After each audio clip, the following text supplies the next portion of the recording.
Momento do Brinde, com Susana Parelli.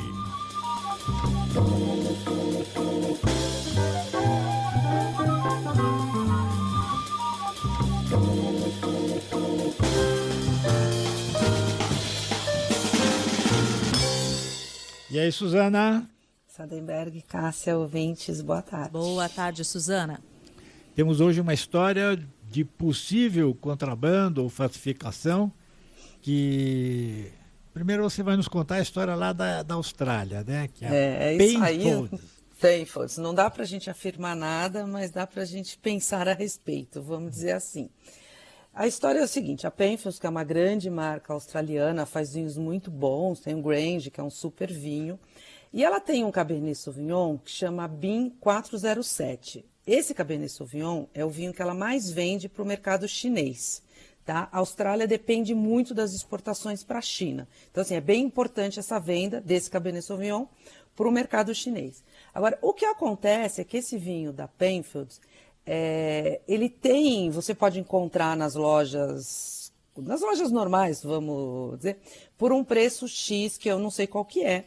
Mas é um vinho que você também encontra por preços muito mais baixos do que o praticado, né? Às vezes do que o preço que o australiano coloca no mercado chinês. E um volume enorme desse vinho. E o que a Penfolds decidiu fazer? Ela decidiu suspender por 3 meses a venda desse vinho para o mercado chinês. Então, é meio estranho, né? Num primeiro momento é estranho, porque você tem um mercado que quer comprar o seu produto e você decide parar de vender por 3 meses. A proposta da vinícola, ou que a vinícola está pensando, segundo seus comunicados, é que assim ela vai reduzir a oferta desse vinho no mercado chinês e isso vai fazer com que o preço volte ao seu patamar normal, esperado. Só que eu não sei o quanto isso vai resolver o problema, porque o vinho entra de alguma maneira na China. E aí a gente pode migrar aqui para o Brasil, fazer um paralelo com o Brasil, agora, porque aqui a gente tem... Oi. Só explicar então. Quer dizer, então, no mercado chinês, a Penfolds, a marca australiana, verificou que tinha 2 preços. Tinha o preço oficial que ela vende. Vendido no mercado normal, legal, etc., e um outro preço em outros mercados, digamos assim. Exatamente. Né? E muito abaixo. E aí, então, ela resolveu suspender. E você estava dizendo, isso acontece aqui no Brasil também.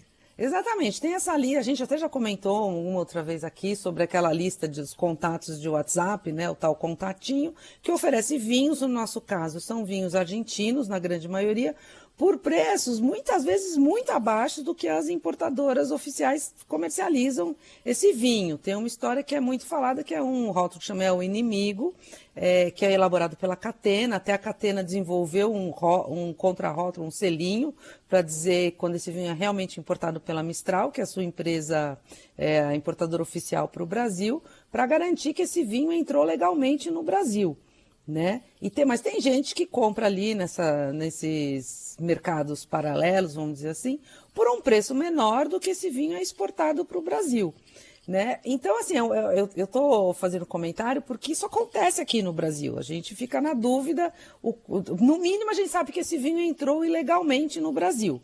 Né? Porque aquela coisa, não tem o contrarótulo, né? Às vezes você abre uma garrafa, compara com uma outra garrafa que tem um contrarótulo, o sabor, o aroma é diferente. A gente tem alguns indícios de que esse vinho, no mínimo, não foi bem trazido para o Brasil, né? E tem muito vinho, não só o Inimigo é o vinho que a gente mais fala sobre isso, mas tem essa questão. E a questão semelhante acontece na Austrália, aí com uma outra, na China, né? Com um vinho australiano, que é bem comercializado, que é a mesma coisa que acontece aqui com os vinhos argentinos. E a decisão do seu produtor, da sua vinícola, foi deixar de vender no mercado chinês. Então, assim, eles estão com isso tentando resolver a questão ali de oferta e procura, vamos dizer assim, ou tentar mostrar para os chineses que talvez o preço seja uma coisa diferente. Não sei dizer para que lado o chinês vai pensar. Mas aqui no Brasil a gente tem um exemplo muito semelhante. Então, aqui no Brasil, a fronteira Brasil-Argentina é muito porosa, né? Quer dizer, é frequente o sujeito encher o porta-mala porta-mala do carro de um monte de vinho, garrafa de vinho, e passa normalmente, passa pela fronteira e aí oferece aqui.